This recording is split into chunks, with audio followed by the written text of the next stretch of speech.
আমাদের এই চমৎকার নির্মাণ কাজ। এরপর ছোট ঠেলাগাড়িতে করে নিয়ে আসা হলো সিমেন্টের মিশ্রণ। একে একে কলাগুলোতে ঢালাই দিয়ে খুব সাবধানে বেসমেন্টের শক্ত ভিত্তি তৈরি করা হচ্ছে।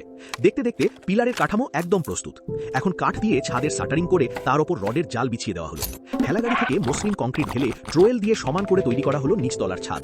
ছাদ ভালোভাবে সেট হওয়ার পর ওপরের তলার পিলারগুলো তৈরি করতে কাঠের ফর্মা বসিয়ে সিমেন্ট ঢালা হলো।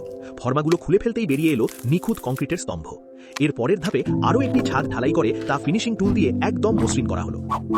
কংক্রিট শুকিয়ে যাওয়ার পর শুরু হলো আমাদের মূল আকর্ষণের কাজ, অর্থাৎ ইট দিয়ে দেওয়াল তোলা। ক্ষুদ্রাকৃতির লাল ইট আর সিমেন্টের চমৎকার ব্যবহারে একে একে তৈরি হচ্ছে দেওয়ালগুলো। ঘরের ভেতরে আলো বাতাসের জন্য ছোট ছোট জানলার ফ্রেমেও ইট গাঁথা হচ্ছে। এবার নিচতলা থেকে ওপরে ওঠার সুদৃশ্য সিঁড়ি তৈরির পালা। কাঠের সিঁড়ির ধাপগুলোতে কংক্রিট বসিয়ে আসল সিঁড়ির রূপ দেওয়া হলো। গঠন কাজ শেষ হতেই পুরো বাড়িতে সাদা রঙের প্লাস্টার করে চমৎকার ফিনিশিং আনা হলো।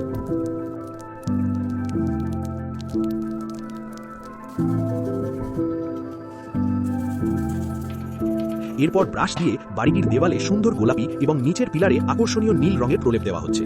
বাড়িটির রূপ প্রায় ফুটে উঠেছে। একে একে ছাদের টিন, মনের মতো দরজা, জানলা এবং ব্যালকনির রেলিং বসানোর কাজ চলছে।